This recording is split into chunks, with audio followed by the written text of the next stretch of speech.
Watu hamjambo? Nawashukuru sana. Naomba tukae.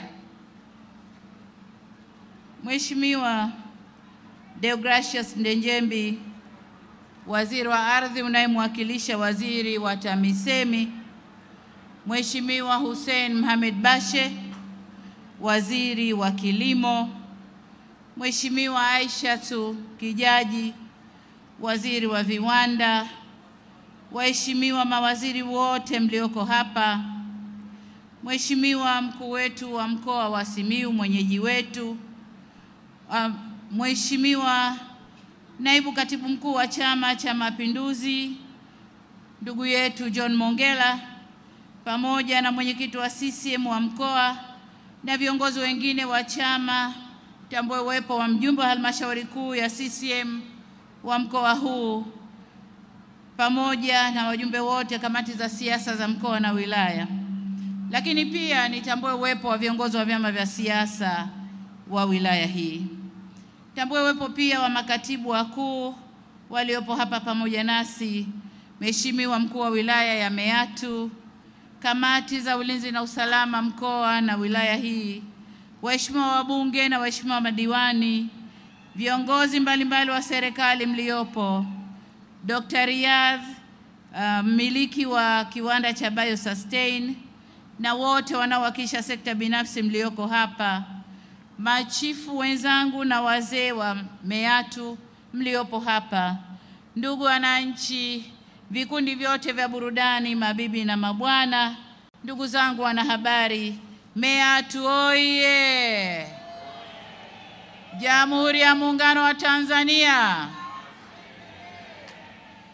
Ndugu zangu, nianze kwa kumshukuru Mwenyezi Mungu tujalia uzima na kutufikisha salama katika wilaya hii ya Meatu. Niwashukuru sana sana wananchi wa Meatu na mkoa wa Simiyu kwa ujumla kwa kujitokeza kwa wingi na kuleta hamasa katika ziara hii. Asanteni sana wana Meatu. Ndugu wananchi, nipo katika mkoa wa Simiyu kwa ziara ya siku 5 inayolenga kuzungumza na wananchi ili kujua changamoto zao.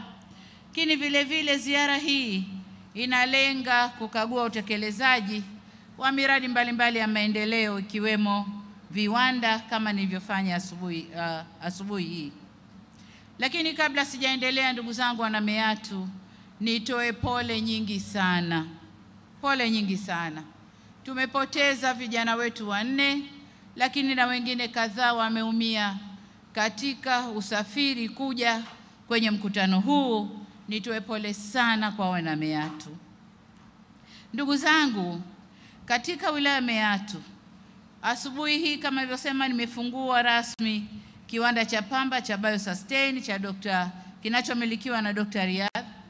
Kiwanda hiki kinachochakata pamba, mbali na kutengeneza ajira, kitapanua soko la wazalishaji wa pamba wa hapa wilaya ya Meatu.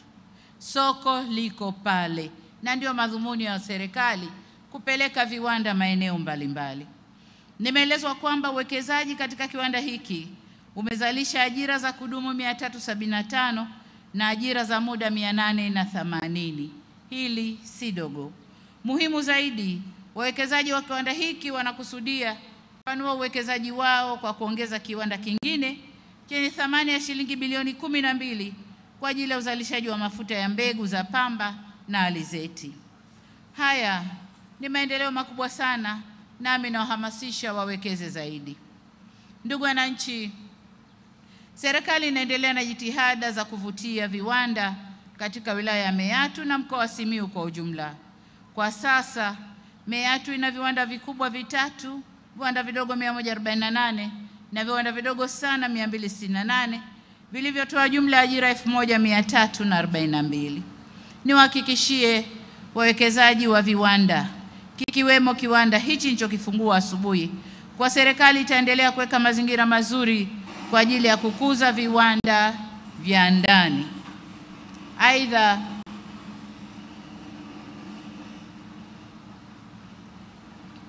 nitoe rai kwa wananchi kuendelea kuzalisha pamba na mazao mengine ili kuendelea kupeleka malighafi inayotakiwa kwenye viwanda hivyo vilivyopo na kuzidi kuvutia viwanda vingine. Niwapongeze sana wakulima kwa juhudi zenu kubwa zilizowezesha uzalishaji wa pamba katika halmashauri ya Meatu kuongezeka kutoka kilo milioni 22,713,000 mwezi Novemba 2020 hadi kilo 40 milioni 286,000 kwa sasa. Takriban mmezalisha maradufu. Hongereni sana wana Meatu. Ndugu wananchi, kutokana na utekelezaji wa mipango na miradi mbalimbali, hususan ile tuliyobainisha kwenye ilani ya uchaguzi ya 2020, wilaya Meatu imeendelea kushuhudia maendeleo makubwa tena katika nyanja zote kama ilivyosemwa vizuri hapa na mbunge Lea. Na hapa naomba nitoe mifano michache tu. Kwanza, na waziri wa TAMISEMI, anayemwakilisha waziri wa TAMISEMI, amesema kwamba zimeletwa fedha kadhaa kwa ajili ya sekta ya afya, lakini niseme kwamba hospitali kongwe ya wilaya imekarabatiwa na kuboreshwa pamoja na kuongezwa jengo la ICU na wodi ya wazazi. Vituo vya afya viwili vimejengwa katika kata ya Mwangudo na Mwasengela. Vile vile majengo ya upasuaji na wodi za wazazi yamejengwa Bukundi. Aidha, serikali imeleta zaidi ya shilingi bilioni 23,980,000 kwa ajili ya elimu ya msingi na sekondari, zikiwemo shilingi bilioni 8,640,000 kwa ajili ya elimu bila malipo ndani ya wilaya hii ya Meatu.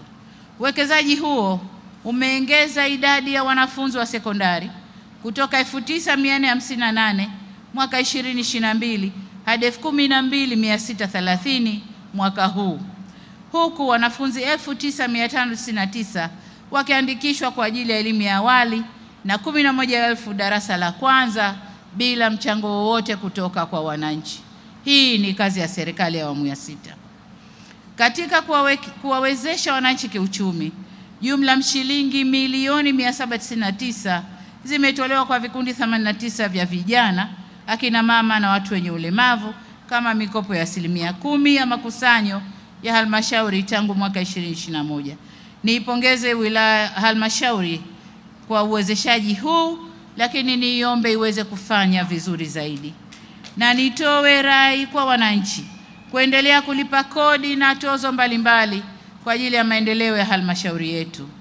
Natambua kwamba wana Meatu ni wafugaji wazuri pia. Ili kulinda ubora wa mifugo na bidhaa za mifugo, serikali ilianzisha kituo cha wakala wa maabara ya wanyama katika halmashauri ya wilaya ya Meatu. Kituo hiki kitasaidia kupima, kubaini magonjwa ya mifugo ili hatua stahiki za kitabibu ziweze kuchukuliwa kwa ajili ya kuilinda mifugo yetu.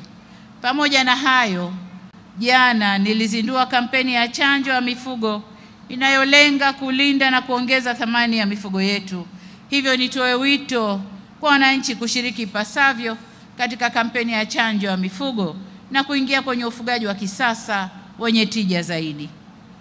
Pamoja na yaliyoelezwa na waziri na mbunge, kama tulivyoahidi kupitia ilani ya uchaguzi ya CCM ya mwaka 2020 hadi 2025, miundombinu ya umeme sasa tumeifikisha kwenye vijiji vyote 109 vya Meatu. Ila hatujaishia hapo tulipoahidi. Tunaendelea mbali, kazi inaendelea sasa kwenye vitongoji. Pamoja na jitihada hizi zote, ninafahamu kwamba kuna changamoto ya umeme kutokuwa na nguvu ya kutosha. Naomba kuwataarifu kwamba serikali imejipanga kukabiliana na hili. Tayari tuna mradi wa ujenzi wa njia za kusafirishia umeme kutoka Shinyanga hadi Simiyu na ujenzi wa kituo cha kupozea umeme cha mkoa wa Simiyu. Mradi huo utakapokamilika utawahakikishia wakazi wa Simiyu umeme wenye nguvu na wa kutosha kwa ajili ya shughuli mbalimbali za uzalishaji ikiwemo viwanda. Lengo letu ni kutaka wananchi watumie nishati ya umeme kuongeza thamani ya mazao na kilimo na ufugaji. Nimepokea pia taarifa kuhusu kero inayotokana na kuchelewa kwa utekelezaji wa mradi wa ujenzi wa daraja la Itembe. Daraja hili ni sehemu ya mradi wa ujenzi wa barabara ya Karati Mbulu Dongo Besh Haido Msibiti mpaka Maswa yenye kilomita 389. Barabara hii inaunganisha mikoa minne: Arusha, Manyara, Singida na Simiyu. Lakini ndugu zangu, habari njema ni kwamba kwa sasa serikali iko kwenye hatua za mwisho za kukamilisha mradi huu. Nafahamu adha ambayo wananchi wamekuwa wanakumbana nayo, ikiwemo kulazimika kusubiri masaa 4 mpaka 6 wakati wa msimu wa mvua ili waweze kuvuka kwenda upande wa pili. Kwa hiyo kama nilivyosema, nataka niwahakikishie kwamba adha hiyo inakwenda kumalizika. Ninaamini wananchi wamejipanga vyema kutumia fursa zitakazokuja baada ya kukamilika kwa daraja hili, ikiwemo utalii kwenye mbuga za wanyama za Maswa, Ngorongoro na Serengeti, ambapo mtaweza kufika kwa urahisi zaidi kupitia wilaya ya Meatu. Meatu oye! Ndugu wananchi, natambua pia kwamba wilaya ya Meatu bado inakabiliwa na changamoto ya maji. Na tatizo kubwa ni kwamba maji yetu yana chumvi. Tumeleta magari, tumechimba visima, lakini maeneo mengi visima maji yamekutwa yana chumvi. Lakini nataka niwape habari njema pia kwamba mradi wa kutoa maji Ziwa Victoria unakuja kumaliza shida hii. Hata hivyo, pamoja na mradi ule ambao tumeuanza na unaendelea, mwaka uliokwisha wa 2024 tulikamilisha mradi wa maji wa Inonelwa uliogharimu shilingi bilioni 4,860,000. Mwaka huu serikali inaendelea na miradi ya maji Semu, Mbalagane, Mwakipopo, Buliashi, Mwabumwa, Mwashata na Mbushi. Vile vile kwa kutumia mitambo ya kuchimba visima, tutaendelea kuchimba visima kwenye maeneo ambayo chumvi haiko au iko chini sana. Pamoja na hayo, kama nilivyosema, niwahakikishie kwamba mradi wa kutoa maji kutoka Ziwa Victoria tutakwenda kutatua kwa kiwango kikubwa changamoto ya maji katika eneo hili. Ndugu wananchi, kwa kuwa ziara bado inaendelea, nataka nihitimishe kurejea shukrani zangu kwenu wananchi kwa mapokezi na hamasa kubwa katika ziara hii. Lakini kabla sikuhitimisha, naomba sasa niende kwenye maombi ambayo ndugu yangu Mpina aliyaomba. Ndugu zangu, ndugu yangu Mpina aliomba barabara kwamba barabara hii ni ya vumbi, madaraja matatu na kuwepo kwa halmashauri ya wilaya ambayo waziri alishasema. Lakini uwepo wa halmashauri ya wilaya sehemu yoyote huanza na mchakato wa ndani. Unaanza na mchakato wa ndani, ombi linapelekwa TAMISEMI wanachakata na huku juu tunamalizia. Lakini hatoki mtu kuomba juu kwa rais wakati ndani huko alikotoka mchakato haujaanza. Hilo halipo. Kwa hiyo kama alivyosema waziri, anzeni mchakato. Lakini jengine ameomba madaraja na barabara. Ndugu zangu, maombi kama haya Lea huyu aliyowasilisha bungeni na mawaziri wakatekeleza maombi yake. Sasa maombi haya kuyaleta hapa kwenye mkutano kwa rais ni kujitafutia umaarufu na kuthibitisha kwamba mbunge hakulifanyia haki jimbo lake. Angesema bungeni, kazi hii ingefanyika, lakini inaonesha mbunge hakulifanyia haki jimbo lake. Lakini la pili, kwa sifa alizozitoa na maelezo aliyoyatoa, SGR, Mwalimu Nyerere, daraja la Busisi, MV Mwanza, huyu si mbunge wa jimbo bali ni mbunge wa taifa. Kwa nadhani tunapokwenda huko, muache nimchukue kwenye nafasi zangu 10. Mwenziwe Lea amesema kila kilichofanyika jimboni na amount ya fedha akitoa kichwani. Lakini mbunge wa Kisesa ni kurukaruka na kwamba Kisesa tunakudai. Lakini ukifata maandiko na rekodi za serikali, tumefanya mambo mengi sana Kisesa. Amenishangaza kusema Kisesa iko kama mwanamke aliyesuka nywele. Ina maana amedharau jimbo lake. angesema kumekatwa mabarabara, maendeleo yameonekana na hivi. Lakini ndugu zangu, nadhani mngekuwa serious kutuletea wabunge wa kukutoleni huduma kwenye majimbo yenu. Nadhani mngekuwa serious kwenye hilo. Kwa hiyo huyu ni mbunge wa taifa na sio mbunge wa jimbo, kwa sababu hakuongea chochote cha jimbo lake. Baada barabara za kusuka nywele ndicho alichoongea. Uvamizi wa tembo, hatua tumeanza kuzichukua, na mambo haya ni hatua kwa hatua. Kama tumeweza kujenga vituo vitatu, bila shaka kama tatizo bado ni kubwa, angemuona waziri wa maliasili na utalii akiwa bungeni, na waziri angejua cha kufanya, na sio kuja kulalamika hapa mbele ya rais na kutaka umaarufu mbele ya wananchi, maarufu ambao kazi hazifanyi inavyopaswa. Kesi ya wafugaji mahakamani, anajua kesi iko wizarani inashughulikiwa, lakini alitaka iseme hapa ili wananchi wake wamsikie. Ndugu zangu, huyu ni mbunge wa kitaifa na sio mbunge wa jimbo. Kama kweli wana Kisesa mnataka maendeleo, huyu mbunge sio wa jimbo, ni wa kitaifa. Ndugu zangu, baada ya kusema hayo, niwapongeze viongozi wa mkoa, wilaya na halmashauri kwa kazi mnayoendelea kuifanya, na niwaombe sana muendelee kufanya kazi, muwatumikie wananchi ili maendeleo kwa wananchi yaonekane. Nyinyi tuliowaleta huku si watawala, mnamwakilisha rais, lakini si watawala, ni watumishi wa wananchi. Kwa hiyo niwaombe sana, watumikieni wananchi.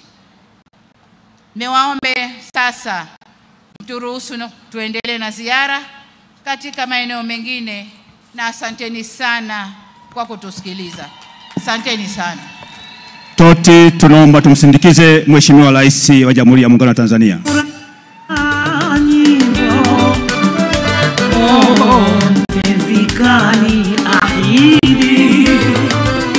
Endo na ure